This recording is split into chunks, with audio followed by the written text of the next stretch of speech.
What's going on, everybody? Today we're going to be talking about a free method that's going to help everybody on defense, all right? Now, for some of you guys that have been having issues with weekend league or just qualifying and things like that, and you don't understand that, why when I blitz everybody, one of my players don't rush or things like that, that's called nano detection. That was created by EA, I believe, at the end of 16, based on what happened with the championship game when dudes were just coming right in for no reason out of dollar. Or was it dime 236? It was one of those. I know you guys know what I'm talking about. But what nano detection does is it prevents your players from actually getting in. When you send too many people and there's going to be too fast of pressure on the QB, your player will just stand up and be an idiot for like a couple seconds to give the quarterback a time to throw a hot dot in your face. All right. So this method right here, what we're going to do is the Madden Bowl solos that they released. They, obviously they give you a free 40K, but it also has other benefits. So what I'm going to talk about in this video is the reasoning behind why it makes more sense to just send 3 and a spy as opposed to blitzing everyone. Now, for the most part, you can mix it in, all right? But this method is very, very good for everyone. It doesn't matter, no matter what your level is. And, pro players use it. Average players use it. People that are on YouTube just looking for blitzes, they use it. But I'm going to do it because these games are actually on competitive mode.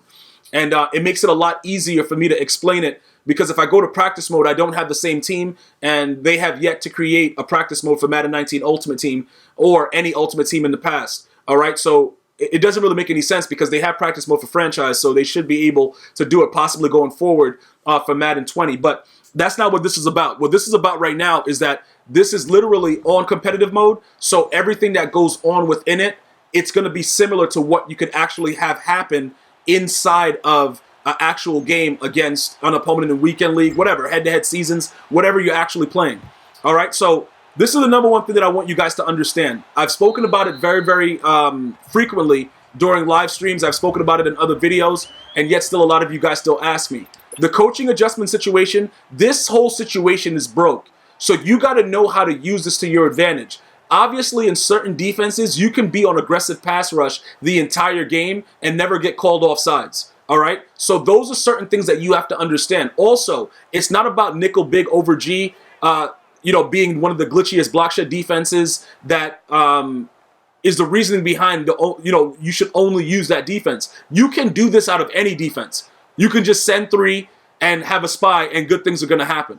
All right, so look, what we're going to try to do against the computer, they're probably going to fake hike us and call, let us go off sides or whatever, but we're going to try to see if we can get away with being on pass rush aggressive. But you don't need to be on pass rush aggressive to let the block sheds work. You just have to crash them to either side and spy somebody. That's pretty much it.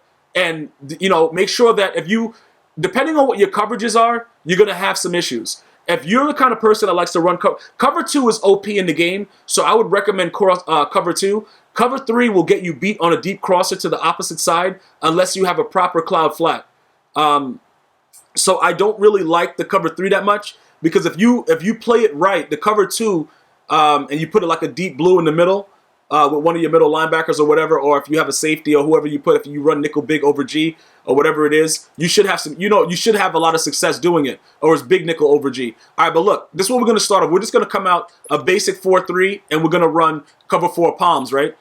I'm going to crash to the left, and I'm going to spy green. All right, so that's how it looks right there. That's all I'm going to do. I'm not going to cross-man anybody. I have them on aggressive. Okay, he jumped, right? All right, look, this is the situation.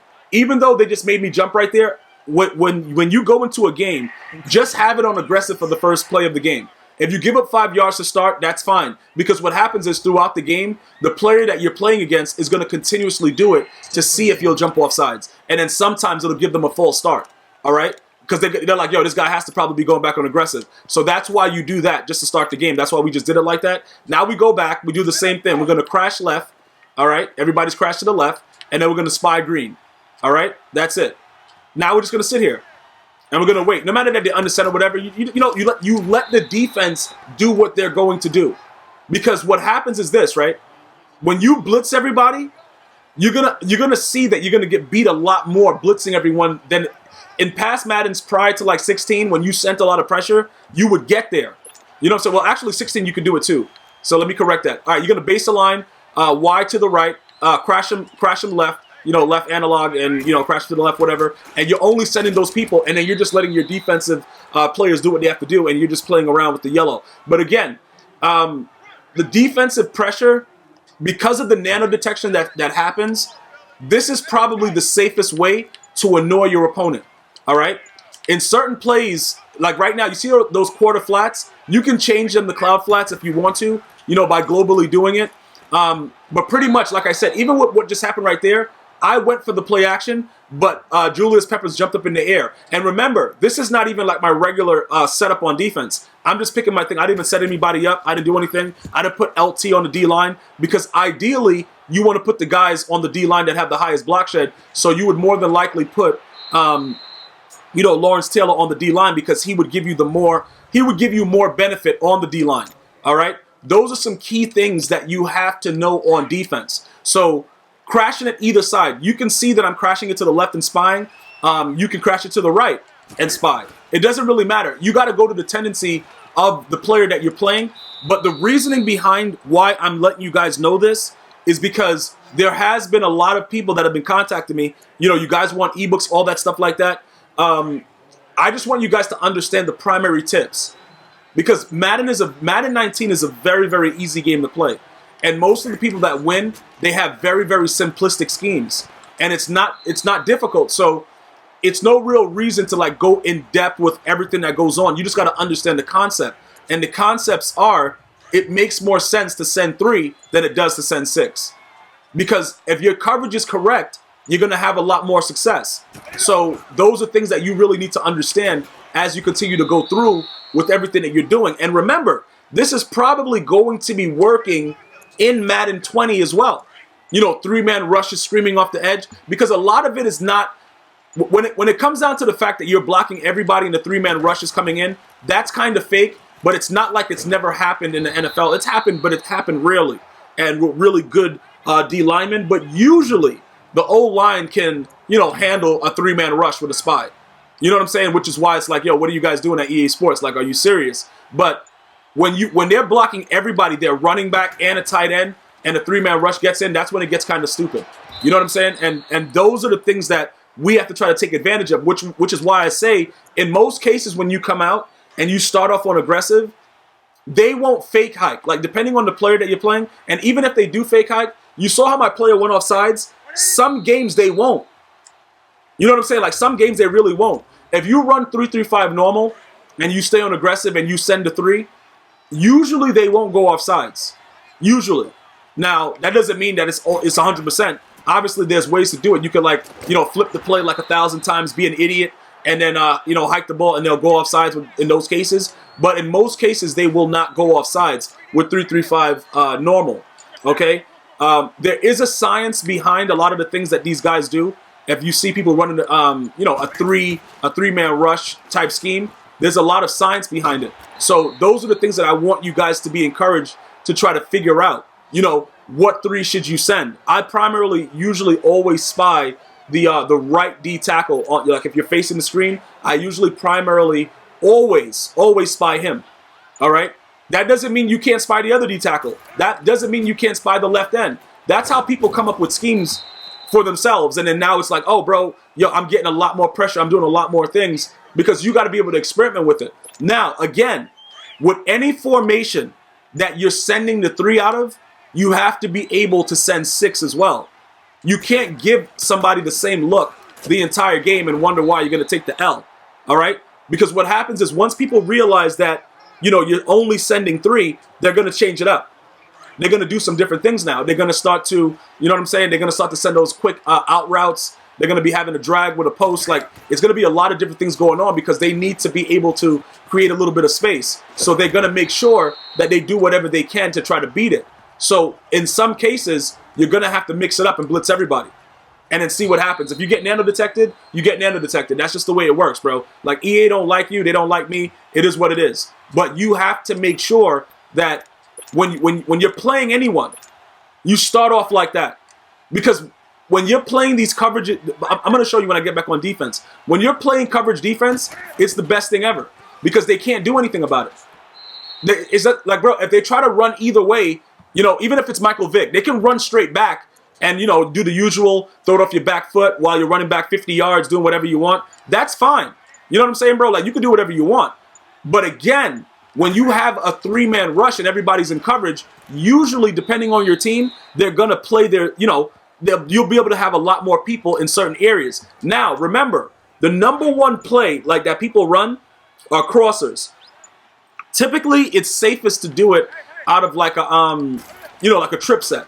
That's usually when it's safest to do it, because, you know, you can have the one guy on a hitch route, have the one guy on a deep crosser, another guy coming over on the post. That's usually the safest way to do it, but you can do it out of any formation.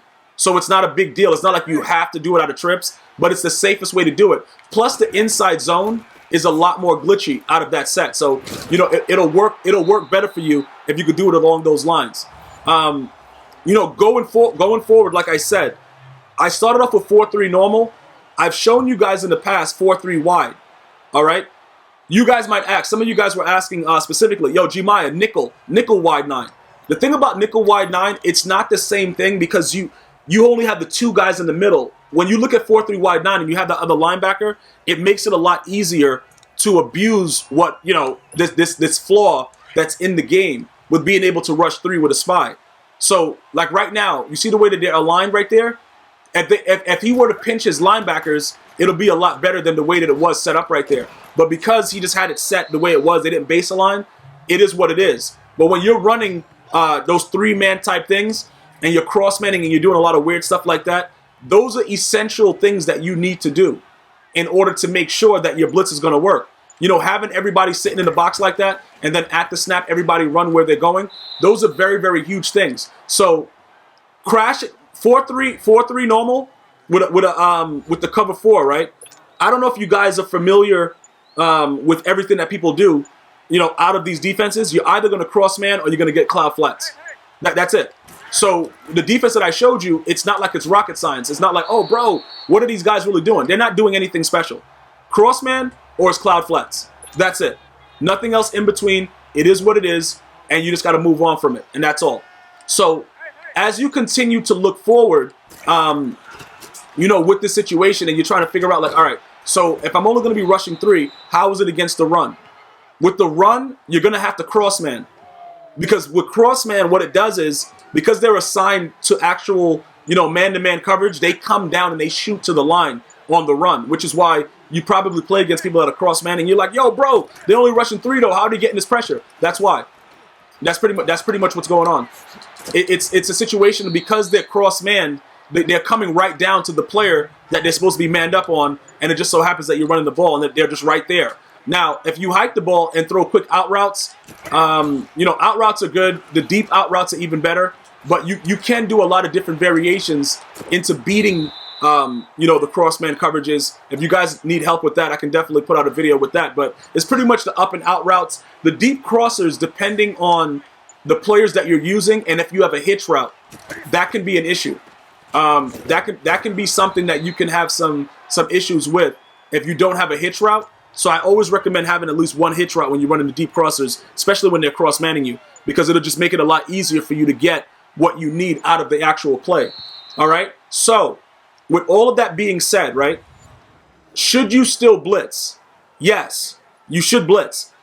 Listen, I love blitzing, but I don't know what they're doing nowadays, but just let me know in the comments. Have you played against the guy or whoever is on the other side of it? Is probably an alien from SpongeBob or from American Dad that you're playing and you don't know online? Have you ever played a person, someone, an individual that has run backwards and the blitz comes right in and they run side to side with Michael Vick, and then the person that's rushing runs away from him because the CPU is stupid, and then they set their feet and throw a dot? That's been something that's been happening a lot often, a lot more as of late, right? So my counteraction, like, that's why I'm saying the blitzing situation can really, really hurt you when this one, you know, it's going to take them a while to score. And that's what you want to do, because usually they make a mistake. So for those of you guys that are like, yo, bro, I see you doing sick blitzes. Yeah, I run blitzes, but I don't blitz as much as I used to all the time. You know, sometimes I'm sending 5 and trying to, you know, doing different things, because you're not always going to be able to get that pressure, just because in certain cases, EA is just going to stop your player from coming in. And it's as simple as that. So now what I'm going to do at this point, I'm going to go back. I'm going to show you the same thing, but I'm going to cross man. And pretty much with cross manning the players, you go to the opposite side safeties and you press up on the, up on the right stick, and you just choose the receiver that you're cross manning. If you need help doing that, just go into practice mode. And before the snap, you could see when you press the Y button or the triangle button, the icon comes up for the quick links, and you just go ahead and cross man. At this point, all of you guys should know how to cross man everyone. So look, we started off with normal, and we're going to go back to it. So we're going to run cover 4 palms again. What is that, like trips? All right, so we're going to baseline because it's trips. Crash, we're going to spy that D tackle. And then, okay, we didn't have time to cross man right now. We're just going to sit here. Now watch the way the defense works. You see how that guy just shot right in? Bro, this is my regular D-line. I think that was just Jason Taylor that just did that. That just crashed in crazy savagely off the left side. It was wild. He just did whatever he wanted because we're still just spying that guy. Okay, so now right here, when they're on the same sides, I would recommend that you probably cross man along those lines and do it. You know, okay, that guy right there, I was supposed to be underneath there with that zone. But what happens is when they're in the trip situation, you keep everybody on the same side. Don't cross man all the way from the other side, because simply what happens is if they run a streak, you're gonna get beat deep. So what I did was this guy right here. Well, this guy's supposed to stay. He was supposed to actually stay in his deep blue. I don't know why I touched that guy. This guy was supposed to actually be on this guy, and then I was supposed to put this linebacker right here on this guy, and then Ryan Shazier on this guy. So you keep everything to that side, and then what was supposed to happen is I was supposed to be using this linebacker and watching Shannon Sharp. You see what I'm saying? So that's why he was able to get open, because I played no D. You see what I'm saying? Because everybody else was getting covered.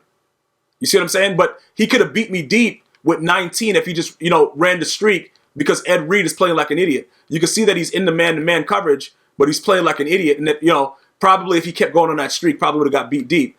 But that's generally the way that you should probably do it. Whenever it's trips, keep the guys closer. Like I said, I like to keep my deep blues and deep blues, so I should have done it that way with the safety, my right linebacker, and my middle linebacker with the trips. And even if they motion them, you're still good, because the other side would still have a deep blue as well. And then you obviously have Sean Taylor on the top left right here. He's still playing that deep coverage also. So that's how the cross man would work up until the point where they throw the ball, and then you would obviously make a move and try to do what you got to do with that. So again, we're going to cross man right here, because it's this way. We'll do that with this guy. We'll do that with that guy, and then we'll cross man that guy, and then we got to watch. Okay, now I have 2 spies. I had 2 spies right there, but the hit stick is always what it's about. That was my fault, though. Looking at that. So crash. We're going to have that spy going on. We're going to do that. We're going to do that. Okay, this guy. Okay, we don't have it done. Right now, that's how it looks. Only the left side is cross man, and we're watching the middle of the field. He's running the screen. Page should be there. Okay, Page was supposed to be there, because typically what happens is when you crash them to the side of the screen, your linemen will stay there for the screenplay. If they're just coming down regular, they'll just go downhill. Like if you blitz them straight down, they'll run straight downhill. But usually, if they're crashed and you're just lucky enough to have them going to the side of the screen, that usually works out. All right, so we're just going to cross man those 2 guys. The other side, we see what's going on, so we're going to just pretty much watch that, and then he throws a pick. That's what's going to happen in most cases. When you cross man, you don't need to do both sides, because then you get everybody accustomed to you always cross manning both sides. Sometimes just do one side. But again, it's the key about sending 3 and a spy, because guys like Michael Vick, they can't, most of the players that you play against, they won't know what to do. They'll just stand there, or they'll throw a pick. You see what I'm saying? And if they try to run, you send a spy and it's a wrap. So either way, it's not much that they can do. And you should have the advantage. You should have the clean advantage of what's supposed to happen within that game, simply because you're doing what you're supposed to do. So along those lines, that's generally the best way to actually operate with it going forward. So that's what I'm going to recommend. As far as blitzing, all you would do is just send all your linebackers. Just send all your linebackers. And, sometimes you'll get that pressure. You set it up the same way, though. You base a line, have everybody sitting there in the middle, and then you just send everybody. And, pretty much you might say, all right, but what do I do with the deep blues? You do like what everybody always does. You just bring them down a little bit.